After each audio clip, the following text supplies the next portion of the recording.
भारतीय ट्रेनों में सफर की तैयारी, कपड़े पैक, नाश्ता तैयार और हाँ, वो जो एक बड़ा वाला पुराना संदूक होता है ना, लेकिन क्या वो संदूक अब आपके साथ कोच में सफर कर पाएगा?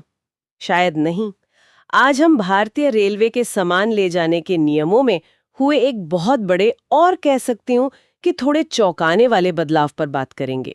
हमारे पास जो जानकारी है वो रेलवे के नए लगेज नियमों, वजन और आकार की सीमाओं के बारे में काफी विस्तार से बताती है। तो आज का मकसद ये समझना है कि ये नए नियम आखिर हैं क्या, अलग अलग क्लास के यात्रियों के लिए इनके क्या मायने हैं और सबसे जरूरी, रेलवे ने ये कदम उठाया क्यों। चलिए इस विषय की परतों को खोलते हैं। हमारे साथ विशेषज्ञ भी हैं जो इन नियमों के पीछे की वजह और इसके असर को समझने में हमारी मदद करेंगे। बिल्कुल, ये सिर्फ वजन या किलो का सवाल नहीं है जैसा पहली नजर में लगता है। ये यात्रियों के अनुभव और रेलवे के पूरे ऑपरेशन को व्यवस्थित करने की एक सोची समझी कोशिश है। और दिलचस्प बात यह है कि ये नियम हवाई यात्रा के नियमों से काफी मिलते जुलते हैं। ऐसा लगता है भारतीय रेलवे अब एक नए दौर में जा रहा है। तो चलिए सबसे बुनियादी सवाल से शुरू करते हैं। अलग अलग कोच के लिए सामान ले जाने की नई लिमिट क्या है? और शुरुआत करते हैं भारत की सबसे आम सवारी से, मतलब सेकंड क्लास और स्लीपर क्लास। एक आम यात्री के लिए क्या बदला है? देखिए, यहाँ नियम बहुत साफ कर दिए गए हैं। अगर कोई सेकंड क्लास में यात्रा कर रहा है तो वो अपने साथ 35 किलो तक का सामान ले जा सकता है। 35 किलो? जी, बिना कोई एक्स्ट्रा चार्ज दिए। और स्लीपर क्लास के लिए ये सीमा थोड़ी ज्यादा है, यानी 40 किलो। ये वो वजन है जो आपके टिकट में शामिल है, 40 किलो। ये तो ज्यादातर लोगों के लिए काफी होना चाहिए, लेकिन कई बार जैसे लोग छुट्टियों पर या किसी शादी में पूरे परिवार के साथ जा रहे हो, तब तो सामान इससे ज्यादा हो ही जाता है। उस सिचुएशन के लिए क्या कोई गुंजाइश है? हाँ, गुंजाइश तो है, लेकिन अब वो मुफ्त नहीं है। यहीं पर असली बदलाव है। रेलवे ने एक मैक्सिमम लिमिट भी तय कर दी है। जानकारी के मुताबिक सेकंड क्लास में यात्री एक्स्ट्रा पैसे देकर 70 किलो तक, अच्छा, मतलब डबल। जी ठीक, 2 गुना। और स्लीपर क्लास में 80 किलो तक सामान ले जा सकते हैं। मतलब आप ले तो जा सकते हैं, पर अब आपको उसके लिए पेमेंट करनी होगी। पहले ये नियम था तो सही, पर इसे इतनी सख्ती से लागू नहीं किया जाता था। अब ऐसा नहीं चलेगा। समझ गई। तो अभी एक फॉर्मल सिस्टम बन गया है। खैर, ये तो आम आदमी की बोगी की बात हुई, पर जो लोग थोड़ा ज्यादा खर्च करके एसी कोच में सफर करते हैं, क्या उनके लिए भी नियम इतनी ही सख्त हैं? उनके लिए सहूलियत दी गई है, और यहाँ एक बहुत दिलचस्प पैटर्न देखने को मिलता है। एसी 3 टियर और एसी चेयर कार दोनों के लिए मुफ्त सामान ले जाने की जो सीमा है वो 40 किलो ही है। क्या स्लीपर क्लास के बराबर? जी, स्लीपर क्लास के बराबर। अरे ये तो बड़ी अजीब बात है। मतलब किराया ज्यादा दो, लेकिन सामान ले जाने की लिमिट स्लीपर जितनी। ये तो कई लोगों को निराश कर सकता है। हाँ, ये थोड़ा हैरान करने वाला लग सकता है, लेकिन जैसे ही आप और ऊंची क्लास में जाते हैं ये बदल जाता है। एसी 2 टियर और फर्स्ट क्लास एसी में मुफ्त सीमा बढ़कर 50 किलो हो जाती है, जिसे आप एक्स्ट्रा चार्ज देकर 100 किलो तक ले जा सकते हैं। और जो सबसे प्रीमियम क्लास है, यानी एसी फर्स्ट क्लास, उसमें यात्री 70 किलो तक का सामान मुफ्त ले जा सकते हैं। और इसकी मैक्सिमम लिमिट? अतिरिक्त शुल्क के साथ ये सीमा 150 किलो तक पहुंच जाती है। अच्छा, तो अब मुझे पैटर्न समझ में आ रहा है। इसका मतलब ये हुआ कि रेलवे अब सुविधाओं को सीधे टिकट की कीमत से जोड़ रहा है। जैसे हम किसी एयरलाइन की बिजनेस क्लास में ज्यादा सामान ले जा सकते हैं, वैसे ही अब फर्स्ट एसी में। आपने बिल्कुल सही समझा। ये एक तरह से प्रीमियम सेवा का हिस्सा बन गया है। रेलवे का एक कदम यात्रियों को उनके टिकट के मूल्य के अनुसार सुविधाएं देने की तरफ है। आप ज्यादा पेमेंट कर रहे हैं तो आपको ज्यादा सुविधा मिल रही है। ये पूरी व्यवस्था को क्या कहते हैं, एक तरह से एयरलाइन मॉडल पर लाने की कोशिश है। वजन की बात तो फिर भी समझ आती है, हम एयरलाइंस में इसके आदी हैं। लेकिन मुझे जो सबसे चौंकाने वाली और जरूरी बात लगी वो है सामान के साइज पर लगाया गया नियम। अब तक तो हम किसी भी साइज का बक्सा या सूटकेस ले जाते थे, बस वो सीट के नीचे आ जाए। पर अब ऐसा नहीं है। नहीं, और ये शायद इन नियमों का सबसे बड़ा बदलाव है जिस पर बहुत से लोगों का ध्यान नहीं गया है। अब सामान के आकार पर भी एक बहुत ही सख्त सीमा लगा दी गई है।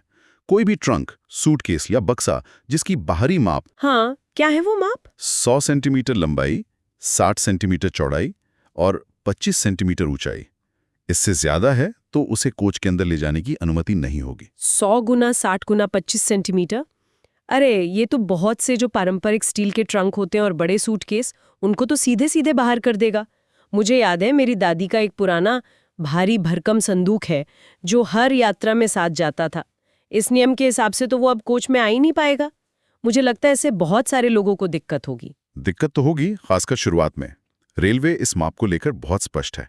इसका मतलब है कि अब यात्रियों को न सिर्फ सामान का वजन करना होगा, बल्कि इंच टेप से उसे नापना भी पड़ेगा। तो फिर सवाल ये उठता है कि ऐसे बड़े सामान का होगा क्या? मान लीजिए किसी को शादी का सामान लेकर जाना है या कोई स्टूडेंट है जो हॉस्टल शिफ्ट हो रहा है, क्या उसे अपना सामान घर पर ही छोड़ना पड़ेगा? नहीं, सामान छोड़ने की जरूरत नहीं है, लेकिन उसे अपने साथ कोच में ले जाने का तरीका बदलना होगा। जानकारी साफ तौर पर कहती है कि इस माप से बड़े किसी भी सामान को ट्रेन की ब्रेक वैन या पार्सल वैन में बुक कराना होगा।